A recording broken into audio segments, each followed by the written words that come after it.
TVC News crime correspondent Ivy Kano has been arrested by the officers of the Lagos State Police Command.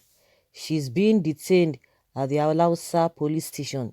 A police officer who led the team in Alausa said she was acting on strict orders from above. Health workers and journalists with identification cards were all detained and their cars impounded by the officers. This story is the same across the states as health workers have called TVC News to confirm if the directives by the president has changed. The arrest is an outright disregard of President Muhammadu Buhari's directive that those on essential duties are free to move. The Presidential Task Force on COVID-19 earlier thanked health workers and the media who are frontline workers in the battle against coronavirus. TVC News crime correspondent Ivy Kanu is presently at the Alausa police station and the management is trying to reach the government officials for clarity.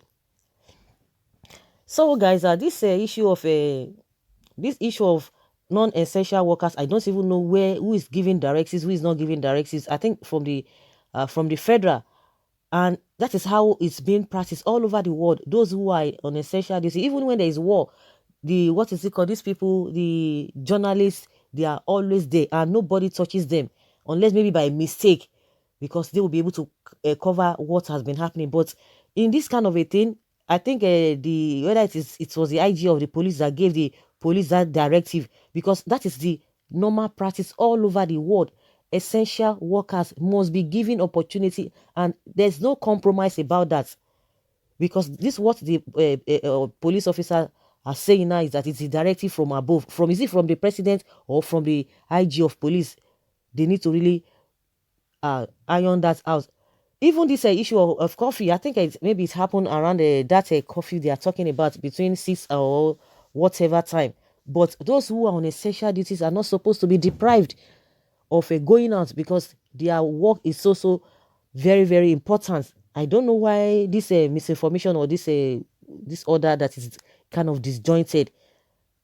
You are saying order from above, even when somebody is doing the right thing. When you have the person is giving you the ID card, you know quite all right, but you don't just want to listen. So they need to really find out what has been happening. And this thing has happened even in Delta State. I could remember when the doctors, health workers, they came out and they said, no, they are not going to be going out.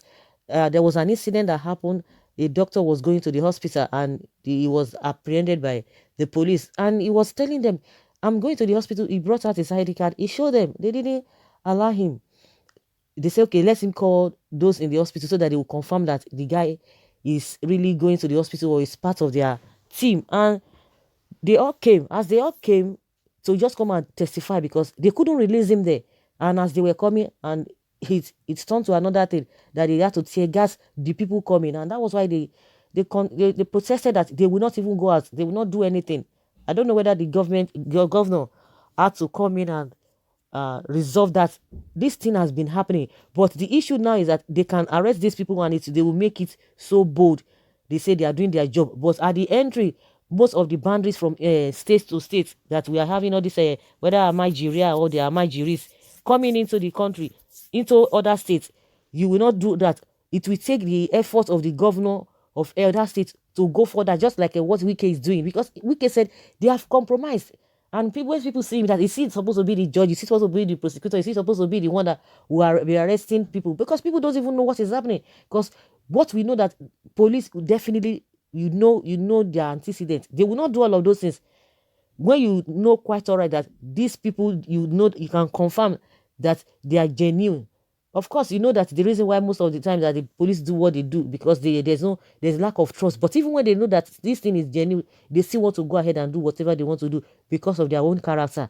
The armed juries that are flouting the interstate lockdown, what are they doing about it? Are they really bring them to the forefront for people to see? Because when people will not see them, they will do whatever they want to do. And they are compromising a lot. The security people are compromising a lot. Well, where were the police when some jobless fellow traveled down to Lagos from Kano? Exactly. Very disgusting. Someone says here that are Yorubas not traveling to other country not even state, to look for what will help them. That's what somebody's asking there. How many Yorubas are going in their numbers the way people from the north are doing? This person is from a Yaya Abdullahi, that are Yorubas not traveling. So where have you ever seen any bus or any trailer intercepted by the police that or by the security people that they are Yoruba people, or they are Igbo people? Even the Igbos that their business is even their own occupation is business. They do business in a large scale. They don't even we've not even heard that they do such thing. It is the same people. They can't change. You can't change the narrative, because that is what has been happening. Exactly what has been happening. Someone said, where were the police when one woman traveled from enough to Bauchi with COVID-19 patients? I don't know what this person is saying. The Amajiris can move freely across the 36 states irrespective of interstate lockdown policies, because they are the real VPs on essential duties. The journalists are not. She is there at night to carry reports on the conspiracy and extortions duty of our police at night. So the police were not comfortable with her mission against them. So they decided to apprehend her. What did she do? If found guilty, let her face the law. Otherwise, free her now. Nobody's above the law. This is just a lawless country where everyone tends to flex power. You can't see what played out in Port Harcourt, where the governor's law was grossly violated by some officers, to the extent that they were even issuing pass to vehicle and people not on essential services. Another says that you see, Nigeria police don't know anything. Some of them don't know the meaning of TVC NTA channels, and I have been stopped on several occasions. Maybe I'm lucky. Once I show them my ID card, they allow me to go. The TVC in State House, Adams, my friend, we used to cover what I don't know, out saying should boycott the governor coverages.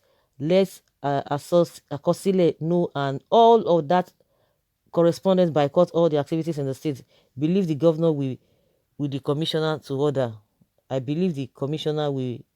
This person is not telling us or stating the fact very well, or what is writing very well. Okay. Someone says, "Oh, you did not tell us our offense. Your report is inconclusive." Someone says here that a majority of them do not go to school, so they don't even understand English. She's on duty. Release her to do her job. TVC and this lady have been a source of good help to Nigeria police to carry out their good works. Nigeria has now turned to bandits and Boko Haram. And someone says, okay, a stupid journalist, send her to prison. That is how they go about writing nonsense. Someone say, are you serious? What is the nonsense she has written about you collect 20 naira on our streets? Because I know you can only be a police officer talking trash. Of course, this person is saying that a stupid journalist, that they are writing nonsense. And this person say, oh, this person must be a police person. That is why the person is really angry that they should send her to jail. What kind of news is this? Arrested her on order from above. Nigeria, my country. Of course, because when the information is not well articulated, that is where you see, because they themselves, whether the police enforcement or the law enforcement agents, they know the loopholes. They want to ride on those things. So we don't even know, it is maybe from the IGP or from the presidency, which one are they trying to obey? Because if the IGP said, no matter what, arrest anybody, and irrespective of what they are doing, yes, of course, the police will be acting on that directive. But whether that IGP police statements or order supersede or overrides that of the presidency, that is where they have to iron and issue all of these things out. That is Niger police work for you. They will not arrest all Amajiris that following cow to enter the state. Being a journalist didn't mean you are above the law. She commits a crime. That is why she's been arrested. Period. She has not committed any crime. She was just carrying out a lawful duty. The police should be reminded that journalists and other essential staff are exempted from the partial lockdown. The IGP has alluded to this. Okay, our Fulanis are moving freely, destroying people's farmland, killing, doing all manner of things. Yet none of them has been arrested. Someone says you can move as journalists, but not during curfew. That is 8 p.m. to 6 a.m. Police is only doing their job. Blame the journalists for not telling Nigeria the truth. Let them continue to advertise COVID-19. Some say the curfew and restriction of movement is with the exception of those on essential duties, including journalists and health workers. Think well before you comment next time. So guys, let us hear your opinion concerning this. Leave your comments and let's have your take